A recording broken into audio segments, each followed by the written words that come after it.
An ordained minister has decided to give up God for a year. How the heck do you just up and become atheist after being a pastor? What I'm most worried about right now is figuring out how I can live openly and honestly. I am finally free to be me. I have no idea how to find friends or become a part of a community that's not religious. What does life look like after church, after religion, after God? That's it in a nutshell. This is the Life After God podcast, a conversation on the space between belief and unbelief and beyond, with your host, Ryan Bell. Hello, and welcome back to the Life After God podcast. This is a special bonus episode. My name is Ryan Bell, and I'm your host. I'm very honored to be joined today by Gretchen Koch. Gretchen is a friend who I've never met, and this is the sort of the era that we're in, isn't it, where we have all these friends we've never met. And hopefully, little by little, I get to meet so many of you that I've run across on social media and on the web and through the podcast through the years, and it's like I have a list of lovely people that I get to meet once in a while as I crisscross the country and whenever I have the chance. And Gretchen is one of those. And in a moment, we're going to have a conversation. But just by way of a brief introduction, Gretchen is she's an academic. She has her PhD in the study of religion. We can talk about that maybe a little bit later. She is a political cartoonist, which is super fun. I support her on Patreon just a little tiny bit and would encourage you to do the same, and we'll tell you all about how to do that in just a minute. And she also has a very unique story that is what brings us to this specific conversation today, and we'll start off with this and see where we go. But you may have noticed lately that abortion is back in the news. And the anti-abortion crusaders are re-emboldened by the Trump administration and recent changes in the Supreme Court and all sorts of influences from the Christian far right. And something that I thought was in my political past is now quite again in all of our political present.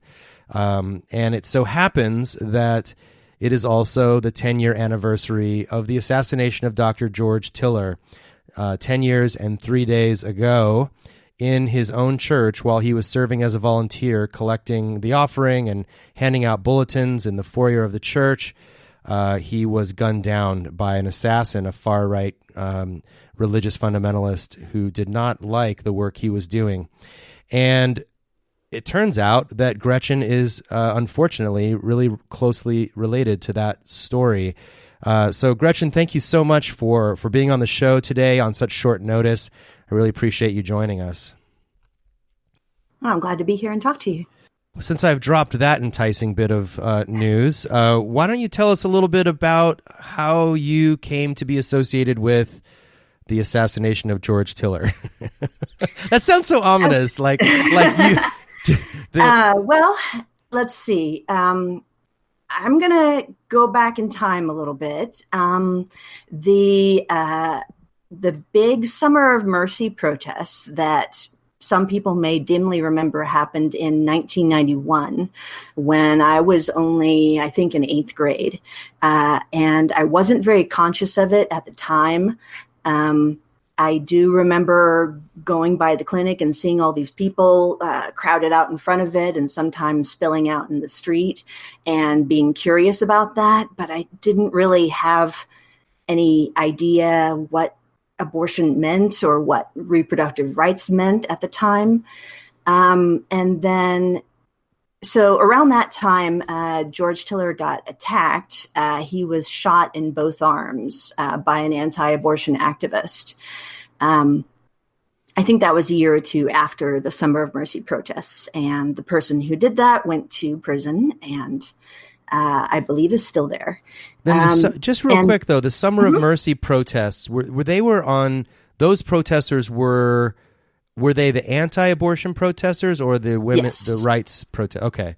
So these were Christian anti-abortion protesters. Yes, it was organized by the Operation Rescue organization, which at the time was headed up by Randall Terry. I think he has divorced himself or been kicked out, and it's been, the leadership has changed somewhat. I'm not too clear on the details of that, though.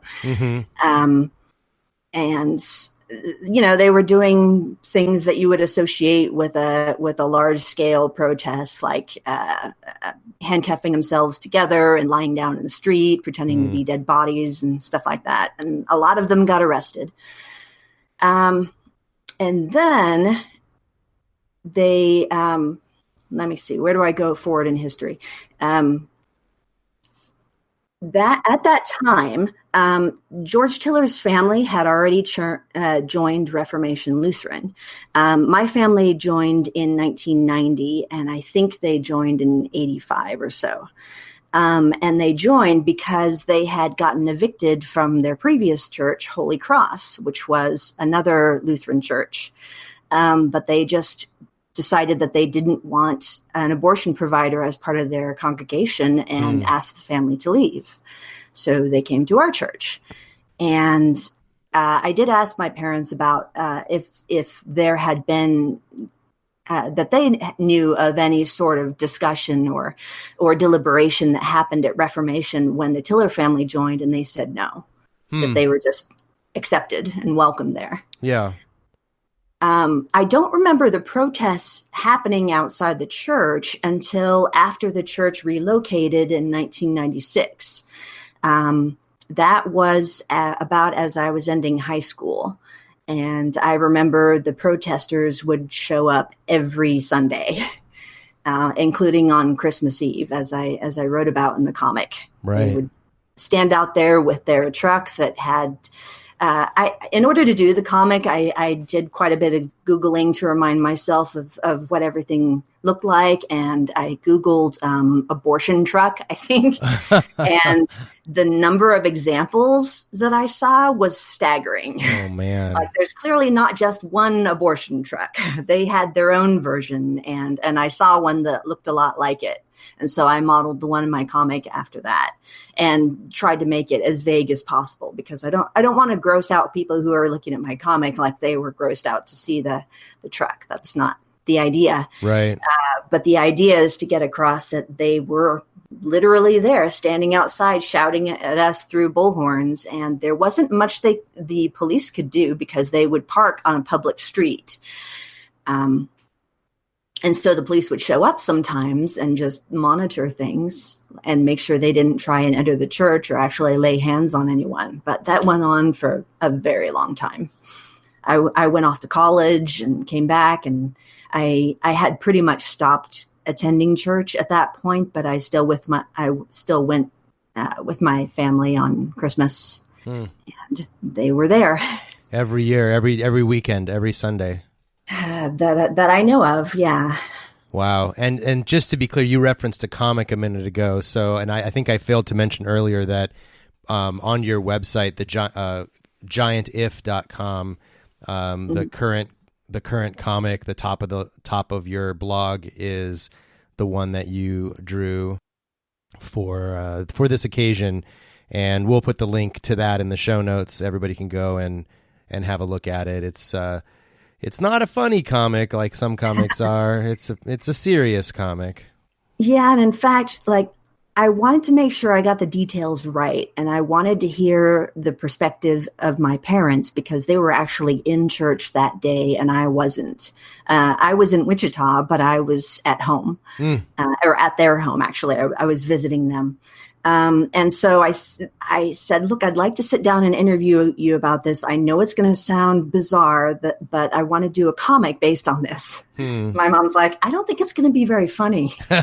Yeah. I'm like, no, that's true. But a lot of my comics aren't what you would say. They're not ha-ha funny. Yeah, it's graphic commentary, I guess, or something. Yeah. It's kind of a tricky thing because, like, when you say like a political or editorial cartoon, what people imagine is what you see on the back page of your newspaper with a lot of cross-hatching and some kind of caricature of Trump these days. And my comics are very political, but they're usually not about federal politics like you usually think of. They're usually more about feminist issues or gay issues or general social justice issues, sometimes issues that are specific to the skeptical movement. But I try not to restrict myself only to that. I basically draw a cartoon about whatever fires me up at the time. Yeah, absolutely. Pretty much.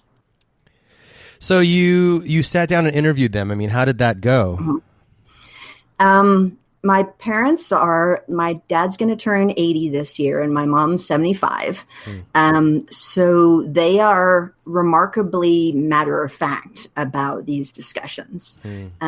Because when you get to be that age, your friends are, they're dying of not of murder, but death is something that you don't attach so much gravity or I don't know how to say it, but they can just talk about these issues very matter of factly. So they responded to me as if they were being interviewed by a journalist or something.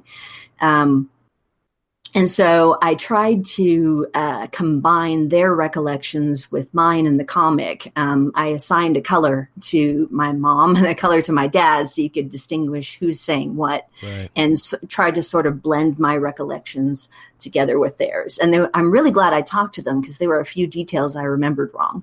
Like I thought that my dad was an usher that day along with Tiller, and it turns out he wasn't. He is an usher, but he wasn't serving that day. But he did remember that some of the ushers that were working that day actually tried to chase Scott Roeder, the killer, out of the church, and he threatened them. So, there's probably not anything they could have done. They probably wouldn't have been able to apprehend him on their own. So, but I do admire their bravery in trying. Yeah, and in your description in the comic, you say your mom was actually with his wife at the time in the front of the church. Mm-hmm. Wow. They were in the choir together, and they still are. Like Jeannie Tiller still attends. They have 4 grown children now who I did ask about that. They weren't in church that day, but they do sometimes attend church. They're still in the area. Wow. And have you spoken to Jeannie about this at all in the recent years or ever? I had not ever spoken to the Tillers myself. They weren't like great friends with my parents, but they knew each other through church. And I didn't really know them at all. It's, so how do you make sense of the last 10 years of I guess, activism in this regard? I mean, I'm a bad judge of this, which is why I'm glad I'm asking you, because as a man, I think I've had the luxury of not being as concerned about abortion. And I remember when it was really the hot button issue, I was a Christian. I was a Seventh-day Adventist pastor, and the Seventh-day Adventist Church is a weird thing. Like, they're very fundamentalist in their beliefs and in their approach to belief in general, but they've never been militant anti-abortion activists. And that comes in large part from the Adventist conviction about separation of church and state. And so internally to the church, there were, policy positions and doctrinal positions about being against abortion and that pastors should discourage their parishioners from having abortions.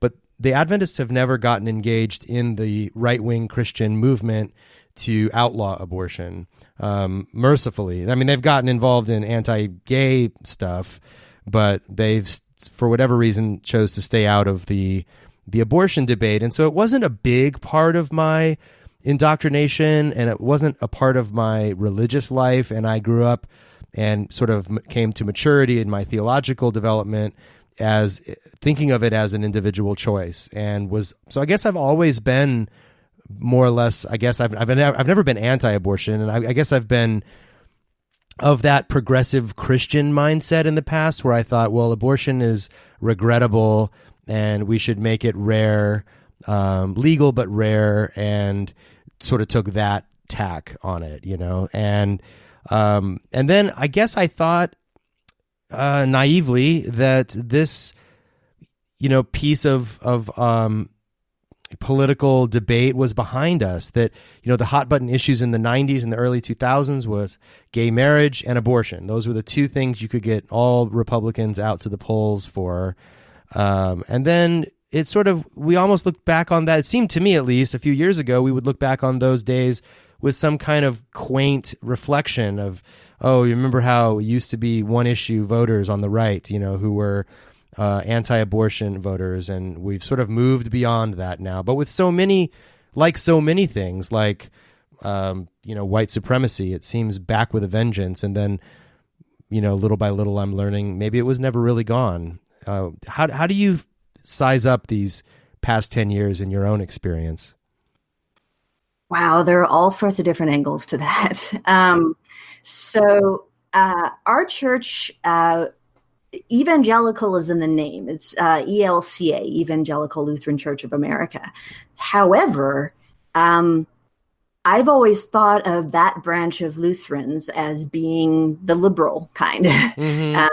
When I was a kid, my mom said, okay, now make sure that if somebody asks what kind of Lutheran you are, you say ELCA and not Missouri Synod, because Missouri Synod are the conservative people. Very, yes. And so I don't ever remember having a belief against abortion. I certainly don't remember ever being taught those sort of beliefs in church. So I kind of went from being wholly ignorant on the matter to being pretty stridently pro-choice myself, because I was allowed to think about it for myself. I wasn't pre-indoctrinated one direction or another. So this is another thing I talked to my parents about. I said, so do you think that anti-abortion activity has kind of gone underground? And we agreed that it really hadn't. It's just that there are so many other issues going on at the same time that it's kind of been subsumed under those. And it's particularly interesting to compare abortion to gay marriage, because there's still definitely some anti-gay marriage sentiment, but people aren't really talking about Obergefell, the Supreme Court case establishing gay marriage. They're not really talking about that being overturned like they're talking every day about Roe being overturned. Right. And I've been thinking a lot about the concept of stochastic terrorism in relation to this. Are you familiar with that term? Oh, just only to recognize those words in sequence, but I don't know. I don't think I know what it means. Stochastic, as I understand it, means random, but it doesn't mean that the attacks themselves are random. It's referring to how like I referenced Bill O'Reilly in my comic, and I gave some quotes from him, and how he called him Tiller the baby killer for years, and talked about his Tiller on his show incessantly, all but putting up his picture and saying, go get this guy.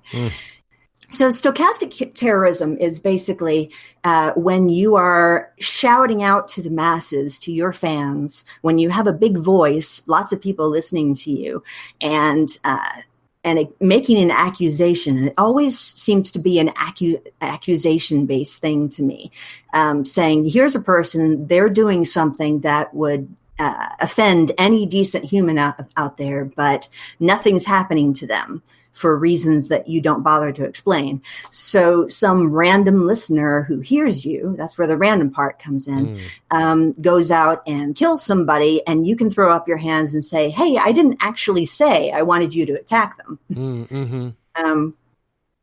And so that's the basic idea. And like, it's really difficult to talk about, because the first assumption people make when you mention that is that you think that should be a crime, that it rises to the level of incitement. And I don't think either of those is true, but I do think there should be consequences.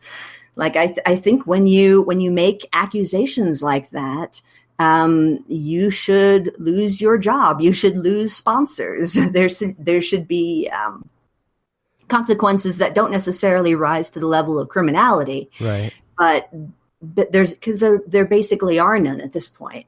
Like it's been in the news lately that Trump has been going around to his rallies and announcing that doctors routinely hand newborn babies to women and give them the option to execute them. Right. And I went on a Twitter tear about this the other day, pointing out that, hey, infanticide is already illegal. Yeah. And you're hearing this from the head of the executive branch of the United States. So if there was actually a big rampant wave of infanticide going on, he could do something about it, but he's not. Mm-hmm. And what does that tell you? Instead, he's yelling to you about it at his rallies just to stir you up, because that's been a primary motivator for right-wingers since forever.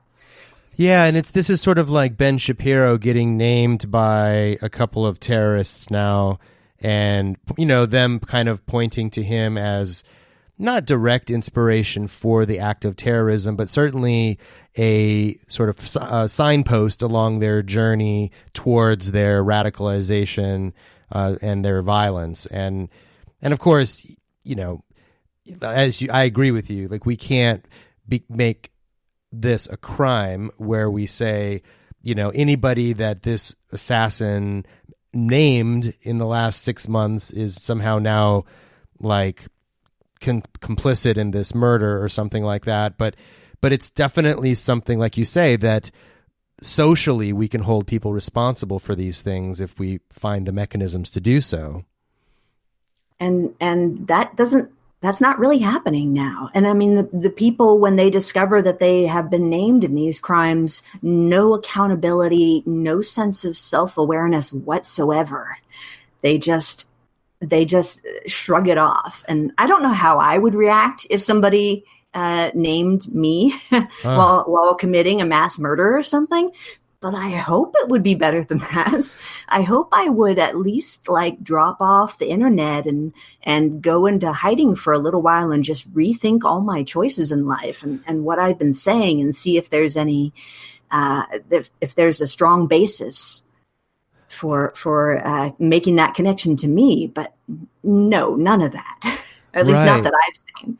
When the Southern Poverty Law Center wrote an article, I want to say somewhere like 6 months ago, that talked about the journey of people towards their right-wing radicalization. And these were sort of radicalization narratives, essentially. And this was not something that the author just sort of made up. They basically, they interviewed people on the right, on the far right, that's involved in white nationalism, some violent, some with a history of violence, some not, and just said, what's your story? How did you get there? And it reminded me of my podcast in some ways, where I talk to people and I'll say to them, oh, you're an atheist now, but you were formerly Jehovah's Witness. What's your story? How did you get from being a Jehovah's Witness to being an atheist? And they'll tell me, well, this happened, and then I read this book, and then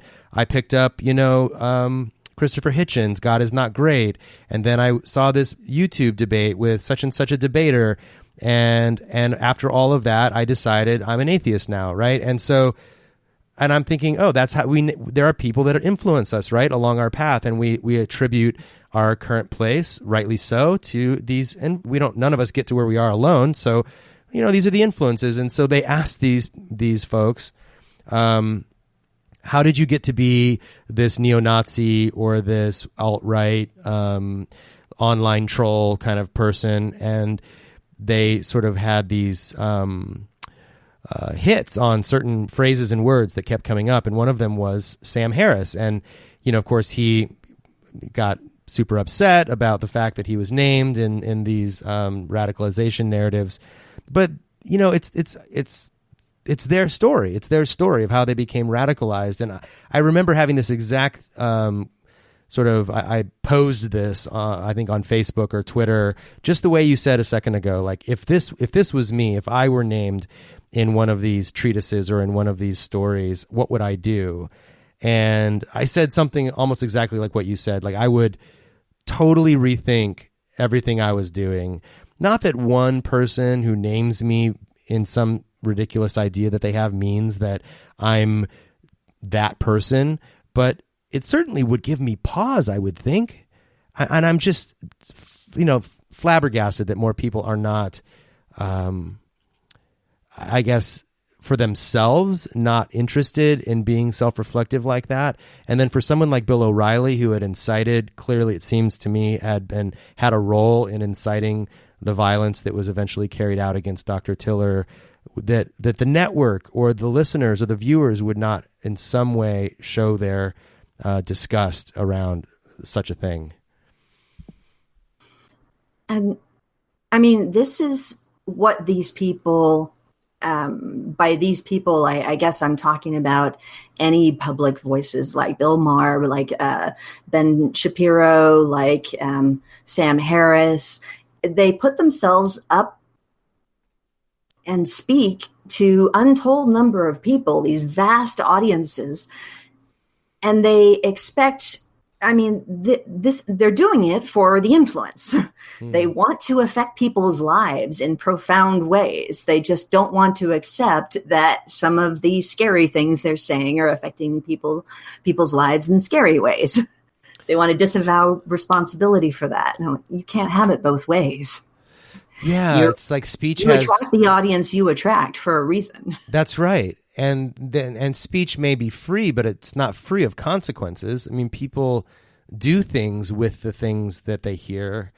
And it really kind of puts the lie to the whole idea of a marketplace of ideas as well.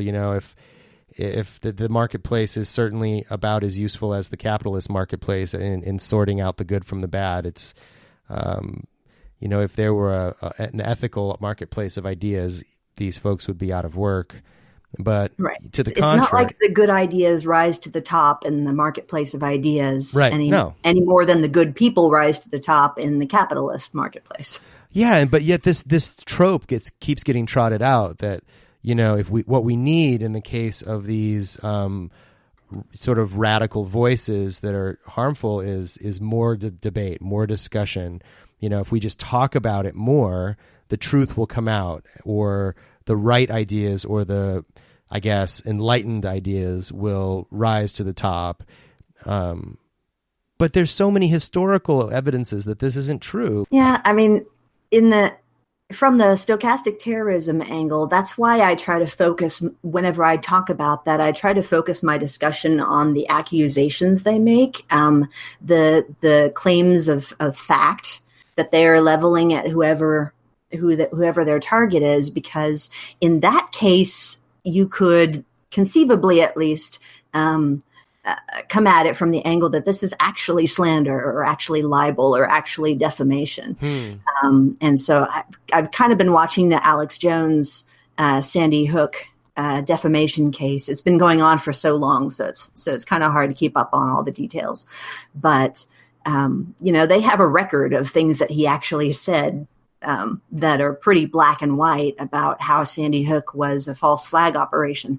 And those are actionable statements, it seems to me. Like the definition of murder is largely subjective. Most of us don't really think of murder as being strictly illegal killing. We think that there's some kinds of murder that are legal, like right. Like I would say that allowing a child to dehydrate in border control custody approaches murder, or at the very least some kind of negligence or manslaughter. Right. But that's legal, unfortunately, for right now. So that's why I don't think you can really come at pro-lifers and say you are accusing abortionists of being murderers. I mean, you can certainly come at them about that, but that I don't think you can. That's an actionable statement in terms of saying you have slandered or libeled them.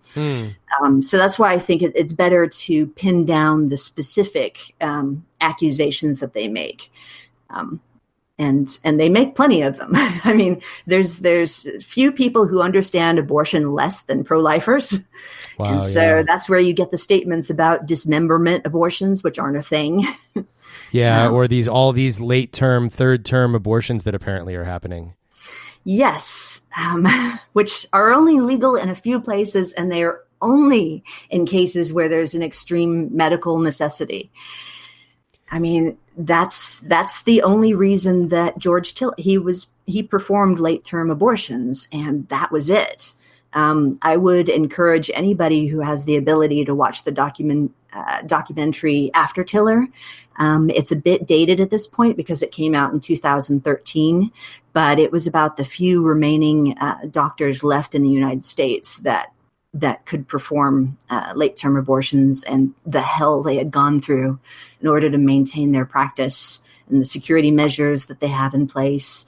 And they're all getting up there, reaching ages that they should have retired several years ago, but they know that they're the few left, and they're not really being replaced. How do you feel about, well, first of all, they're not just doing sort of like elective third-term abortions.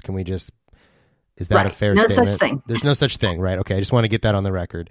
I'm not friends necessarily with Julie Burkhart. She's the one who restarted George Tiller's clinic, and first it was called Southwind Women's Center. A couple years ago, the name changed to Trust Women. And she does talks every now and then. And I asked her once if there were other doctors that had come up who were performing these late-term abortions. And she said a couple that she could name, but not on a replacement level.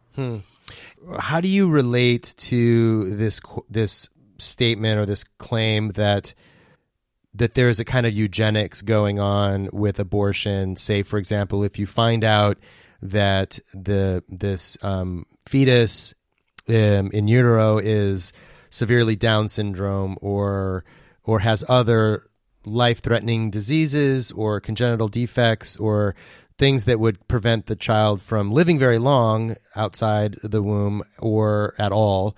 Some people are wanting to slap a kind of eugenics type of thing onto that. Have you encountered that, and how do you respond to that? That was a law that Mike Pence signed off on when he was still in Indiana, and it recently came before the Supreme Court. I didn't read their decision on it. Sorry. That's okay. Neither of us are legal scholars, for the record. Okay, so the way I think of it, there are levels to the pro-choice argument. And I feel like I can argue strongly that there is no reason to consider a fetus, a zygote, a blastocyst at any stage, a person, as a philosophical category, not just human, that's the species, but a person is it's a category of a being with rights. And I would argue that you shouldn't be considered a person unless you have a fully developed brain in addition to your heart and your other parts. And you have thoughts and intentions and goals and feelings and all these things that no fetus has. So I don't think they can qualify as a person on that basis. And sometimes I can stop there because I can get somebody to agree with me. Mm-hmm. And then I point out after establishing that, okay, so if it's not a person, we agree on that, then it doesn't matter why the pregnant person wants to get the abortion because they're not committing murder. They're not ending the life of a person. So it doesn't matter if that fetus has a severe disability and that's why they're aborting. Doesn't matter what color it is, what sex it is. any of that because we've already established that it's not a person being killed here. Would it be more on the level of an animal or like because I've even had this viability thing in my thinking about if the if the fetus is then viable outside the mother on its own. But then how do we consider viability? Because even a perfectly healthy newborn isn't completely viable on their own. They still need to be fed. They need to have their, bodily functions monitored and taken care of and all the rest. You have an extremely premature baby who has been born. Technically they might be viable, but that's only because they're being kept alive by any number of machines in the NICU for who knows how long, and who's paying for that? Right. I mean, the pro-lifers are never paying for these what they say are babies, and all the medical problems that they come with. This is kind of a dicey area, but I'm kind of conflicted about the disability area because of this. On the one hand, I do think it's ableist to insist that you can only have a so-called perfect baby and that you don't want to have any sort of difficulties that you wouldn't have ordinarily, right. That you don't want to handle that. But on the other hand, we live in a country where if you're not wealthy, you're going to have an extremely difficult time taking care of that fetus, if you carry out the pregnancy and they become a child. Right. And nobody is obliged to help you with that. Our health system is terrible. Right. The mother can barely get medical care much of the time. Yeah. So so ultimately I just come down to, you cannot judge the reasons for abortion no matter what. Mm-hmm. You can't base it on the reasons. I mean, it gets especially ridiculous when it's Black women aborting what presumably are going to be Black babies if they were born, calling that racist or eugenics. Yeah. Because that implies that they are somehow racist against their own fetus, or maybe I don't know, their parents are white or their parents-in-law are white and they're trying to pressure them. I mean, I think we can all agree that nobody should be forced to have an abortion. Right. And it's not like if you walk into a clinic, they will strap you to a chair and say you're getting an abortion no matter what. They take their counseling responsibility seriously. They sit you down and say, is anyone forcing you into this? Right. In a setting when you're separated with whoever might be the pressuring party. But yeah, I mean, Clarence Thomas in his dissent from the recent decision invoked the whole Margaret Sanger was a eugenicist thing. Right. And first of all, Margaret Sanger was anti-abortion, which Thomas accepts in his dissent, like he specifically says that. And she was into eugenics, but eugenics are more of a top-down governmental program to regulate populations according to what they deem desirable characteristics. No decision that an individual person makes for him or herself is eugenics. That's just a life choice that they made. So if you're saying that Black women getting abortions that they chose is eugenics, you're basically saying they didn't choose it at all. Yeah, I think that's a really helpful clarification around, eugenics being a sort of a power sort of imposed on a population or an individual, not person's individual choices. It's always struck me as a kind of scare tactic, right? To say, oh, if you could have an abortion, you're actually engaging in eugenics because you're artificially selecting which fetuses come to term and so forth. And yeah, I mean, I don't have any children. I don't want to have any children. I have never, to my knowledge, been pregnant and don't want to be ever. So that would just as much be eugenics. as the case of a Black woman getting an abortion, because I'm selecting, according to my own preferences, not to have children at all. This is a slightly apropos of nothing, but for whatever reason, this just popped into my head. One of the other Gretchens in the Life After God community, there are 3 apparently. That's got to be confusing. Yeah. She said, she used to be formerly evangelical, and she said, what she could never understand is why evangelicals didn't sort of like love abortion, because this was, if the zygote is a person, if God regards that as a person, then they have an immediate free pass to heaven. So there's going to be all of these people that don't have to endure these trials and suffering of life in this world, go immediately to the front of the line and enjoy paradise. And I thought, wow, I never thought of that. Like, what's their theological explanation for why these zygotes need to become people first? I don't understand. I did a comic about that too. Actually. Oh, you did? Okay, great. I'm scrolling back to it really quick.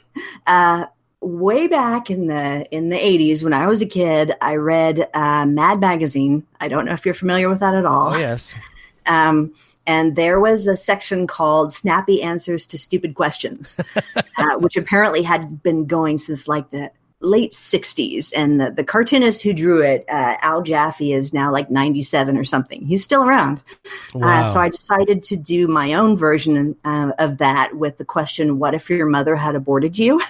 Oh, yeah. What if your mother had aborted you? Yes. I think I saw your cartoon. Yes. Okay.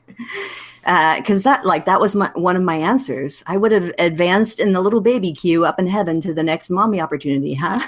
Right. And that is like the first thought I remember. One of the earliest thoughts I remember having when I was thinking about abortion and trying to figure out my views on it. Because I was still very much a Christian at the time, and I believed in souls and heaven. And I just thought, okay, well, I mean, the same thing that would happen if you had a miscarriage. The baby's either going to stay in heaven, which great for the baby, or they're going to go to the next mommy. Right. Whenever that happens. Yeah. Yeah, kind of like almost like a comedy, like The Good Place, where this baby comes back on the conveyor belt back into heaven, and like, damn it, I thought we sent you out to be like, part of this family. Well, we'll put him back in the queue for the next needy. Yeah, I almost expected to see that at some point on that show. I know. It could still come along. I don't know. It could. Yeah, like what like all these they would do. Yeah, or some joke about male masturbation, or something about all these seeds that are like just wasted out there. The Bible doesn't speak very kindly about a man spilling his seed on the ground either. But no. You never hear any condemnation about that. There are a lot of abortions in the Bible, too. Yes, that's true. Abortions and fanticides. Like, it's not a very pro-life book, that Bible. Yeah, certainly not. Certainly not when it comes to already born people, which evangelicals seem to care very little about. Oh, but I want to go back real quick to the personhood thing. Yeah. So, like, I was talking about levels and how, like, I prefer to start out by arguing that the fetus should not be considered a person at all. But I've received some pushback about that recently because people keep saying, well, you don't need to argue about that. It's not even an important issue because even if the fetus is a person, they bring out the violinist argument that if you wake up attached by the kidneys to a violinist who needs your organs to survive. Right. I don't know why it said violinist. I don't know. It was just that famous paper. The philosopher was Thomas. I didn't read her book, so I'm not sure why she said a famous violinist. So I guess it's to really make you care about this person. She must have liked not violin only music. Are they a fully grown person, but they're an accomplished violinist. So they point out that even this violinist, you are not obligated to keep them alive by letting them use your bodily organs. So you don't need to quibble about whether the fetus is a person or not, because we don't have an obligation to keep even another person alive. We can't be forced to donate our organs to anybody or to give blood. That's always with something within our control. But the problem to me is that I feel like giving too much room to the pro-life people who want to basically say that once the moment of conception happens, that you basically have a fully formed baby in your uterus. Right. And that's the image they want to give. And so I kind of feel like it plays into that, to just focus exclusively on the person thing and just give the ground of saying the fetus is a person. My sort of reticence to go down the personhood route is just that it's complicated to know where the line is and whether or not, for instance, a severely developmentally disabled person is a person, whether they have autonomy or whether they can be locked in an insane asylum, as we used to call them, or whether, a severely aged person can be euthanized or something like that. And I know these are sort of slippery slope arguments that are usually very far from actual reality or any fear of this actually being carried out. But I just wonder, can those personhood arguments come back to bite us if, when we start encountering people who there is some question in whether they're a full person anymore or not, say after a bad head trauma or something? I mean, at the end of life, it's still not exactly clear cut, but we do have this idea that there's a difference between a vegetative state and brain death. I think a vegetative state is when you're on life support, but you could conceivably come back, whereas brain death, you're just gone. Right. And that's when you can unplug, or you could opt to keep the body physically alive for some unspecified time for whatever reason. And yeah, the heart would be beating, but that person would not be in any meaningful sense actually alive. Right. Which I try to bring up whenever somebody's talking about a heartbeat bill. Like, right. the heart starts forming long before the brain starts forming. Right. And the brain is where it all happens to me. I mean, a lot of my morality is based around suffering, not just physical suffering, but emotional suffering. Like the knowledge that your death is looming over you is a kind of suffering. And the knowledge that people you care about are going to exit your life one day causes suffering.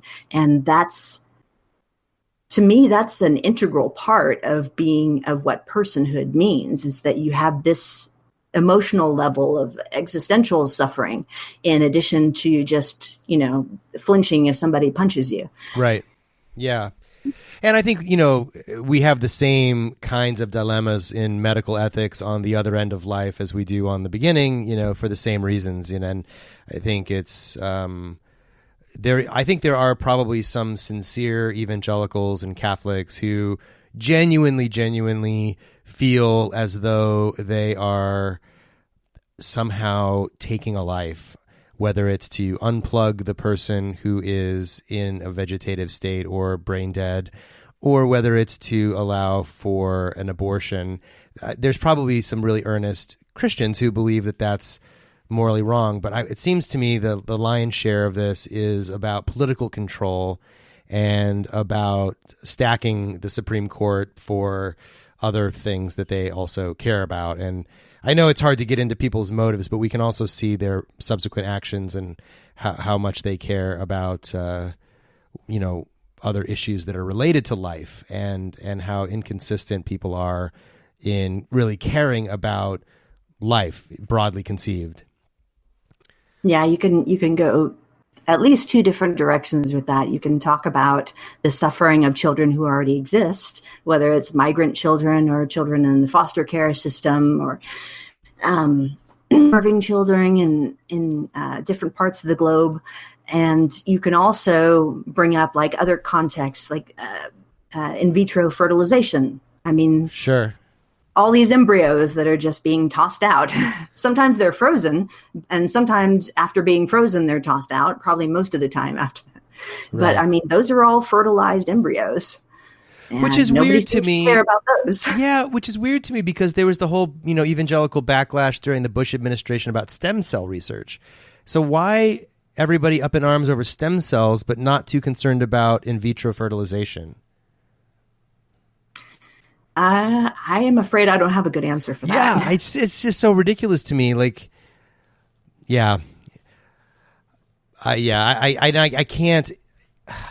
I know this is a feeling thing, not a fact thing, and it would take me some time or effort to amass the facts necessary. If someone has done this, I don't have to redo it. But my feeling is that these men, and occasionally a woman, in positions of power, elected officials of one kind or another, or appointed officials, are just not that concerned about these religious and moral arguments, and it's just a wedge issue. But we've been saying that for 20, 30, 40, going past 40 years now. And it still keeps coming back to this particular issue that galvanizes the right-wing support. And I just don't know, and I don't expect you have an answer either, but perhaps you do. What will it take to get past this issue? And are we really facing a reversal of where we've been? I mean, normally, whenever there's like a scientific innovation that affects the central questions to religion, the beginning of life, the end of life, reproduction, in some cases violence, but not as much. It seems like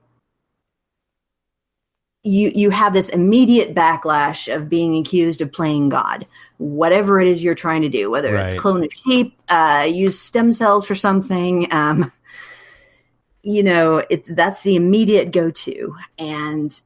But over time, the innovation becomes more and more commonplace and more ordinary, and the fundamentalists draw their attention to something else. But that hasn't been the case with abortion. I fully expected that it would be. Like I did not expect in the early 90s that we'd be having this conversation in 2019.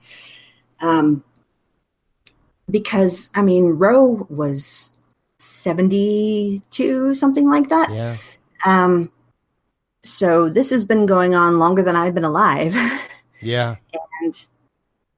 And you see people showing up at like the Women's March holding signs that say, I can't believe I still have to protest this crap. But it is cyclical. I don't think that it has actually gone underground entirely, because it was only a few years ago that we had Robert Louis Deere shot up a Planned Parenthood in Colorado, I believe, and he specifically said it was because of the accusation that they had been soliciting abortions so that they could chop up babies and sell them for parts. Like that in my opinion, that would count as stochastic terrorism, because it's a specific factual claim that was made and disproven. Right. And violence happened because of it. He killed 3 or 4 people because of that.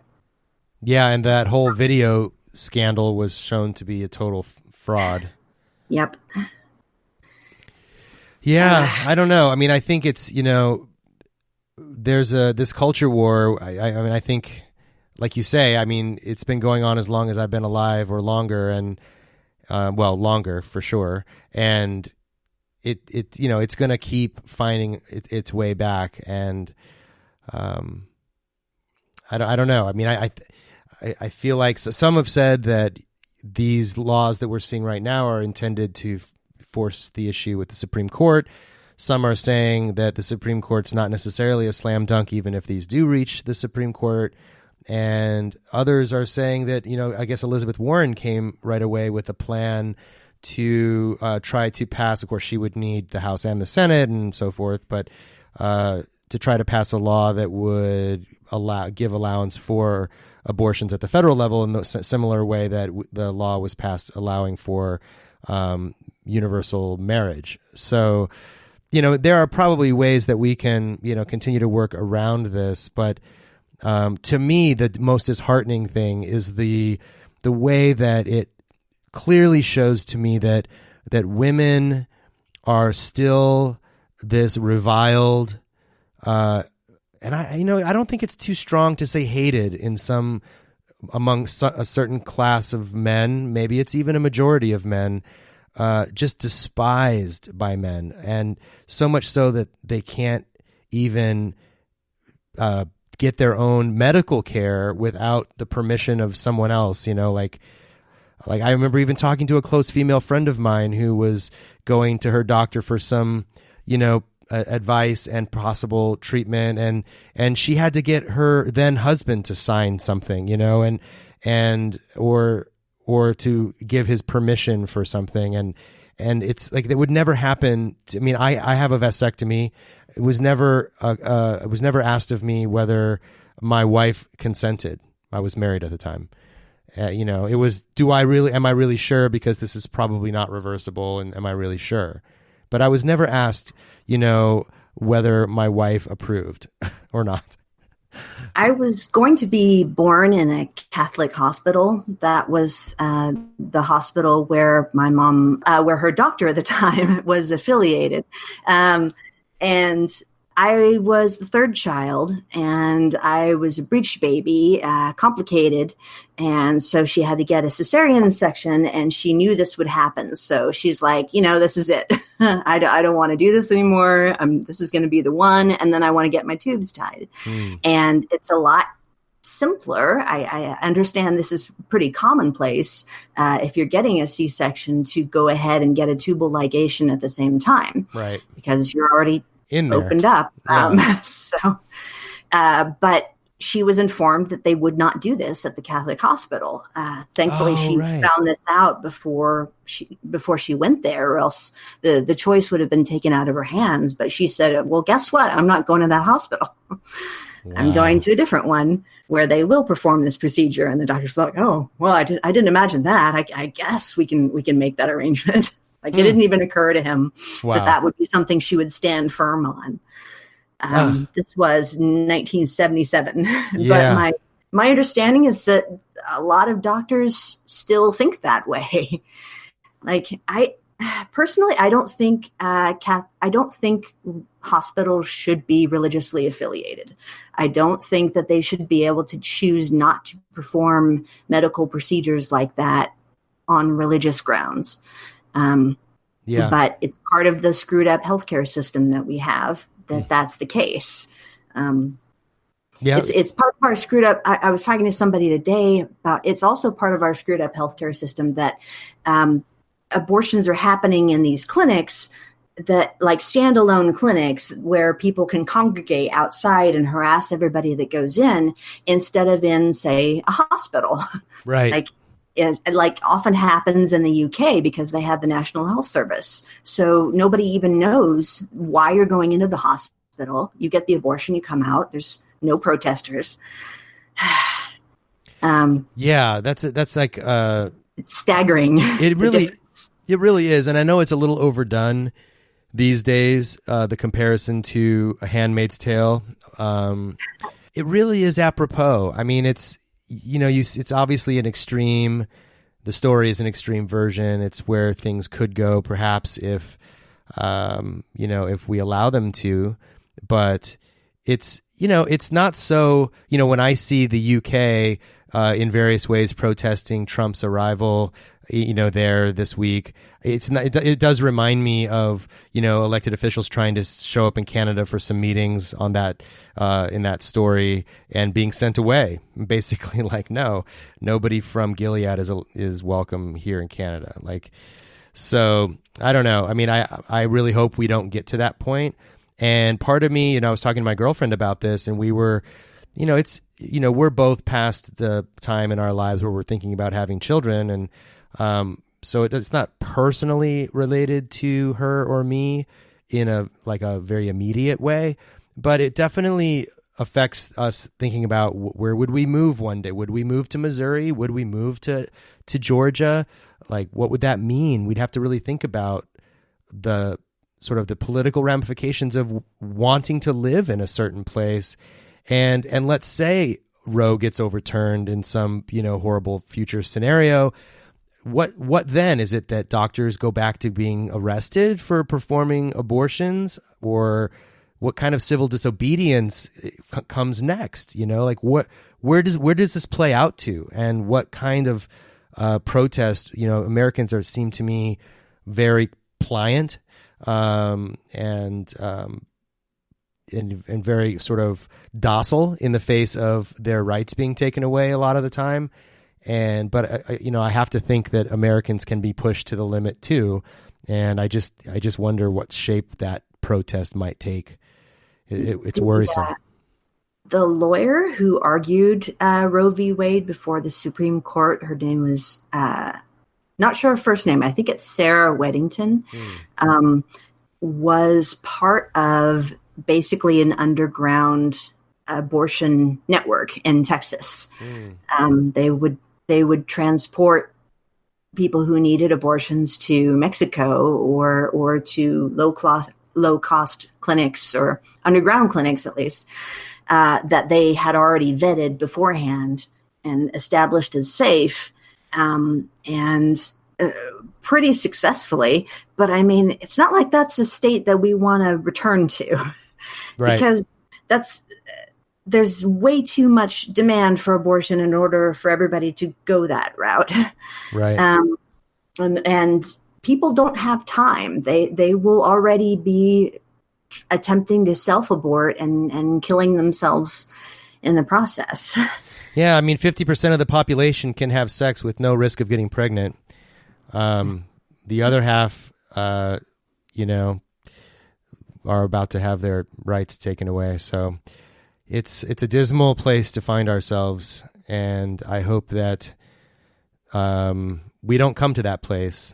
So I don't know if we have time to go into the comic I did about this subject, but I've been struggling with finding a good term to use to refer to the fact that there were trans men who also have uteri and also might find themselves in a situation where they would need an abortion. And they're a distinct minority, certainly, but there are also a lot of women who don't have uteri for some reason or another, or that it doesn't, or they're older and they don't need to worry about getting pregnant. So in one of my cartoons, I used uterus havers, which sounds very clunky. But, yeah. But it's something. And like the better a term you try to come up with, the more words get thrown into it. So I'll use people who might find themselves in need of an abortion, which takes a long time to say. Yeah, right. But people who might need an abortion. People who might become pregnant. Right. Something like that. Yeah. I mean, I think that's completely legitimate, and just another overlapping oppression that, of course, this subject lifts up. And, the trans antagonism that we see is really parallel to all of this. I mean, it's not a distinction that is going to really occur to most of your pro-lifers. They're going to see trans men as women anyway. Right. And they're going to say, I don't really care about the uterus. I care about the woman. So yeah, you don't want to play into their conceptions. You want to bolster your own people, especially the most vulnerable of them. So, but yeah, like I'd moved around in the United States. I was born and raised in Wichita, Kansas. And then I moved I was only in Illinois for 2 years. And then after that moved to Texas, and after that moved out of the country and then back to Texas.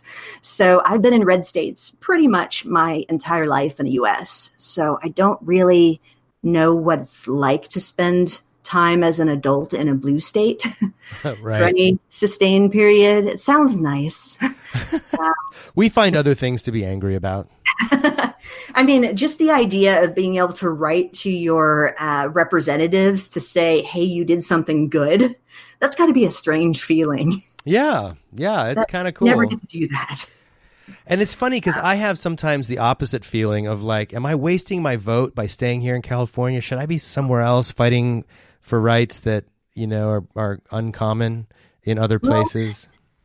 At the that's kind of an extreme measure, but at least don't write us off. Like, it does bother me to see, I don't really mind being referred to as a flyover state, but when people say that, hey, Texas can just secede from the Union, or we should just burn Georgia to the ground, or does anybody even live in Kansas? I'm like, yes, trans people live here. Yeah. Yeah, I think that this is people live here. All kinds of vulnerable people live here, and we're fighting for our lives every day. I mean, come on. Yeah, this is a problem. I mean, I think it's pretty well known that black voters saved Alabama from Roy Moore. And it's like it's just so disrespectful to the people in those states who are. I mean, sometimes there's a landslide victory, but there's always at least 40 to 45% of the voters who vote the other way. It's not like it's 90% or something. So that means there's a sizable percentage of the population in places like South Carolina, North Carolina, and Virginia, and Alabama, and Tennessee that are progressive and, or if not progressive, at least liberal, at least wanting the freedom to, go to the doctor when they're sick or something like that. And this is a really, I think, really destructive feature of some like online liberalism to think of, and I don't want to, name names, but I think to consider whole populations of people as sort of not important to the political discourse is really problematic. Like, I'm not saying that we have to try to persuade hardened Trump voters to change, but I do think that there are some people that, when appealed to on the basis of their self-interest, like, would you like to be able to go to the doctor or take your kids to the doctor when you're sick without worrying about having to mortgage your house? Yeah, like, okay, well, there's an answer for that. Like, there's a way that we can accomplish that, or how about, if, we didn't have to drink lead poisoned water, would that be cool? Like, yeah, we'd like that. Okay. Like, we could elect someone who takes care of that. There's a way to have that.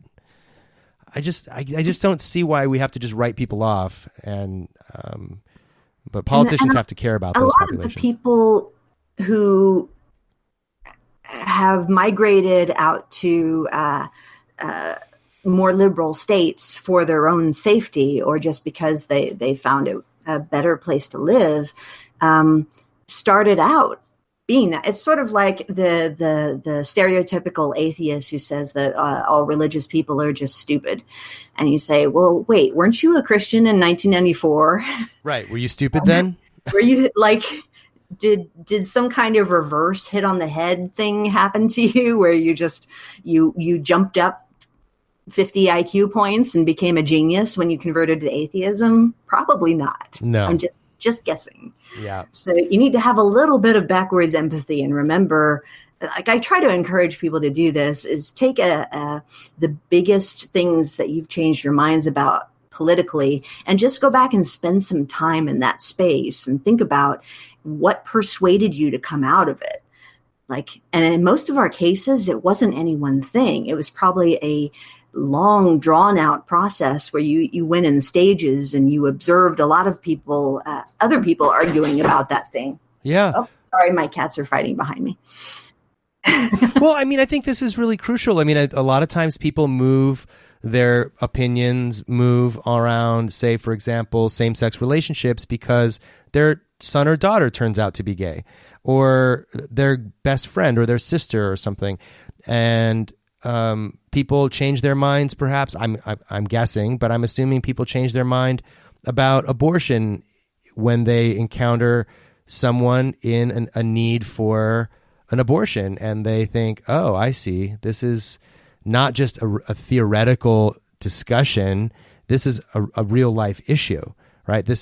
I was having this, difficult conversation, I'll call it, on Facebook the other day around protections for renters with someone who was invoking economics as if it were one thing, and I said, look, my perspective is coming from talking to people who can't afford their rent and are being forced out onto the street in a growing homeless population. So, my way of reasoning through an issue politically is usually from the ground up, not from the top down, although I'm sort of informed. I'm obviously informed by my values, but I'm also informed by the way that my values intersect with the people that I live with in my community. And, I just don't think we do that often enough. And when we do, I think you're absolutely right. People's minds can change. They can see that the thing that they thought was benign is actually super harmful to maybe an entire group of people. And I mean, even if you've lived a life of relative comfort, there have probably been at least a few occasions where if something disastrous had happened at just the wrong time, you would have found yourself in that position. Yep. And I think there's a defense wall that kind of goes up. Like when you're talking to women who tell you like you're not going to be sexually assaulted if you're just not a slut. They try and make it your own responsibility, and that way they can think to themselves, I must be a virtuous person because that's never happened to me. It's kind of the same with abortion. Like, in addition to seeing abortion as its own immoral thing, they describe the typical person who gets an abortion as a sexually loose, immoral, careless type of person. Yeah. So that way they can discard even the argument that that they possibly could find themselves in need of an abortion themselves one day. Well, we are coming to the end. I was going to say coming to the end of our time, but this has been gone by quickly. It's a sign of kind of on a depressing note at this point. Yeah, kind of a maybe we should find something upbeat to end on here. Well, I will say that, like, if you can get somebody to talk to you long enough to let their guard down and stop playing the if that could never happen to me because I'm not that kind of person game, you can have some success. Like, if you can, sometimes I really try to avoid using the word privilege because it gets people's hackles up, and they only think you're talking about being wealthy, or they think you're saying that their whatever level of success they have, they didn't do themselves. You're taking that hard work and the credit for it away from them.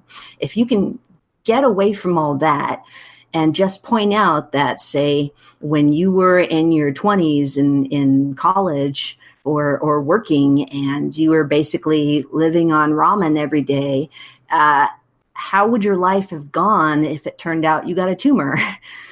Right. Yep. That could put somebody on the street and in that case dead very quickly. Yeah. That luck is really a big part of all of our lives. Yeah, and there's a certain amount of that's sort of freeing, or at least it is to me. Mm-hmm. Yeah. Because it means that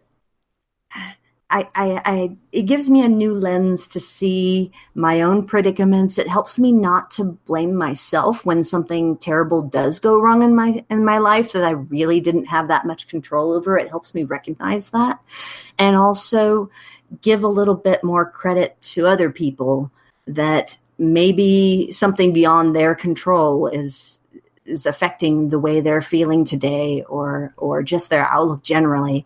And I just have to take that into account. Absolutely. Yeah. And I just had this conversation. My previous conversation on the podcast was with James Croft, and we were talking about something very similar, just about the way that getting close to people and taking them seriously, listening to their stories, can really go a long way to humanizing an issue that in the past perhaps was just theoretical to you, and can also allow you to show yourself a little bit of grace, as you were just saying, to take it easy on yourself. That we're not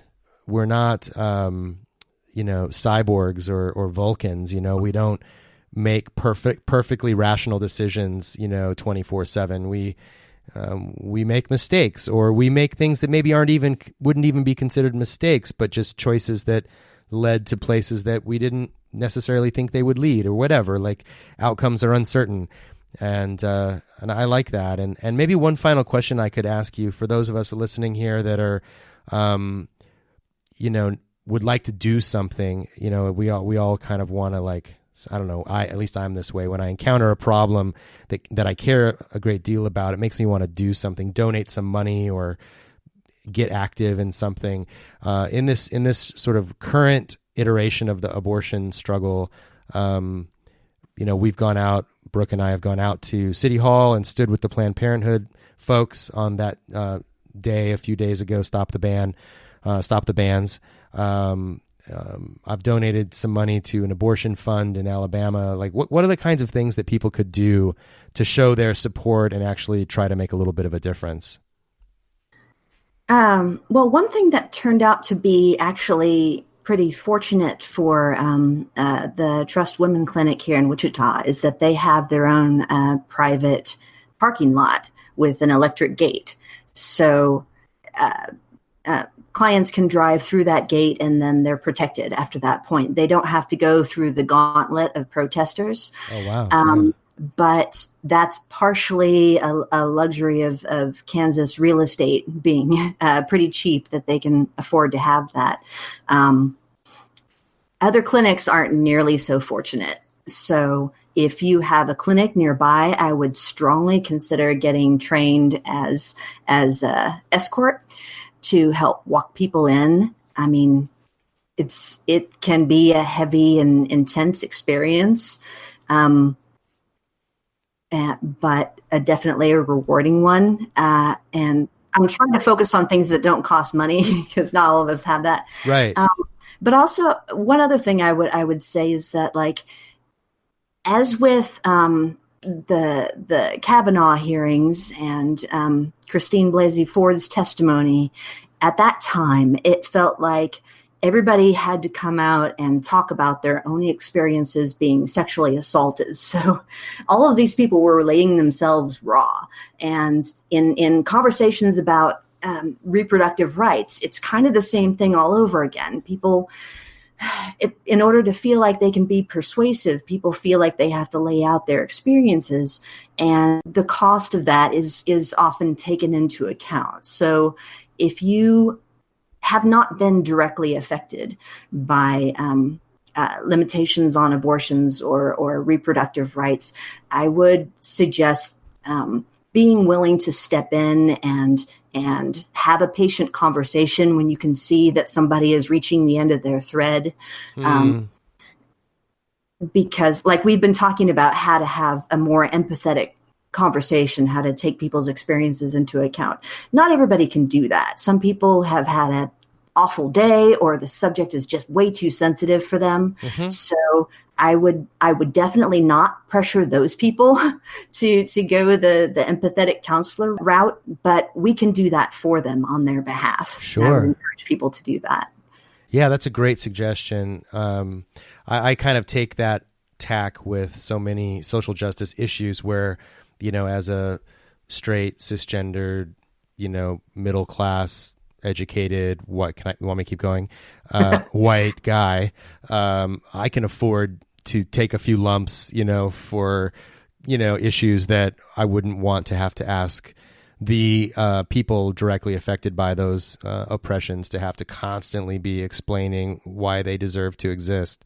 So, but yeah, for sure. Like, I love the idea of escorting people into helping escort folks into a clinic safely. I'm actually going to look that up and see if that exists around me. It may not be as big of a need in California, but I'm going to have a look for that.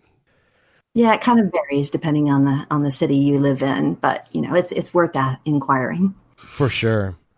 Well, Gretchen, thank you so much for taking the time today to talk about this issue, which is of national concern, but also touches your family quite personally, and such a unique angle on the whole thing. And appreciate your the work that you're doing. Tell folks where they can find you. Let's see. So giantif.com is my site where you can see the comic, and there's also my blog and a store and some other things. On Patreon, it's just Patreon/giantif. I'm also on Twitter as Gretchen Koch, Koch. And Facebook, pretty much all the social medias if you want to get in touch with me. Cool. And I'll put links in the show notes so that if people are driving or jogging or whatever they're doing while listening to this and didn't happen to write that down, it'll all be there in the show notes for you to easily click on. I encourage you to follow Gretchen's social media. The comics that she does are really insightful and sometimes funny and sometimes poignant and sometimes, I was going to say, sometimes they are even actually funny. Yeah, right. They sometimes are even funny.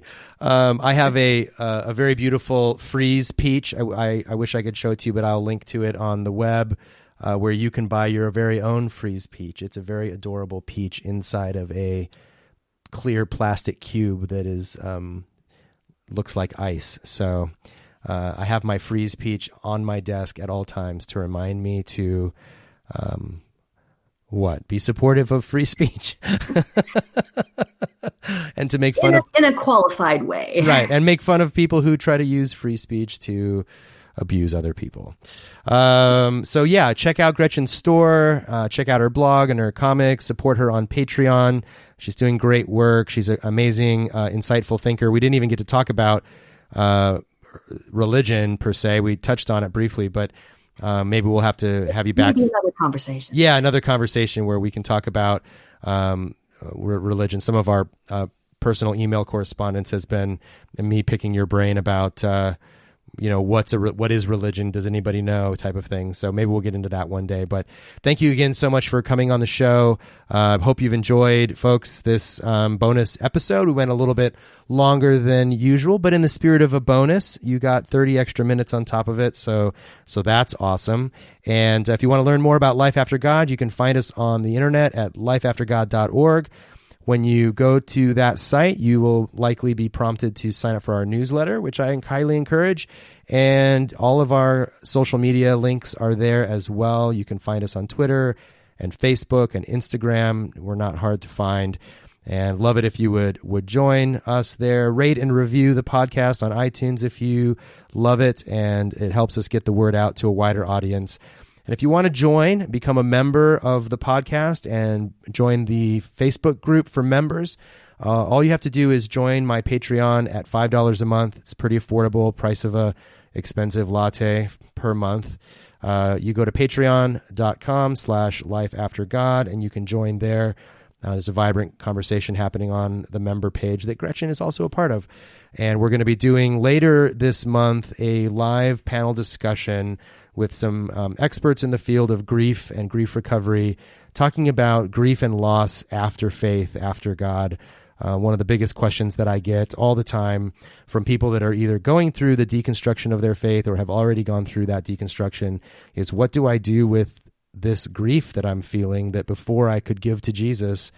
And I know that sounds trite, but literally people, I remember giving those feelings to God and knowing that there was going to be an afterlife and a future. And one of the hardest things about losing your faith, or as I like to say, finding that your faith has failed you, is knowing what to do with that sense of loss and anxiety around sort of the finality of death and the temporality of life. So if you want to learn more about that, be involved in that conversation, please join up as a member. We'll send you out the link. That event will be happening on June 28th at 6 p.m. Pacific. It'll be live. It'll be recorded and publicized for members. And to become a member, just go to patreon.com/lifeaftergod and sign up. You can always reach out to me if you have any questions, want to tell me how you feel about the podcast, suggestions, tell me your story. You can write to me at ryan@lifeaftergod.org. Thanks again so much for joining us this afternoon. Until next time, my name is Ryan Bell, and this has been the Life After God podcast.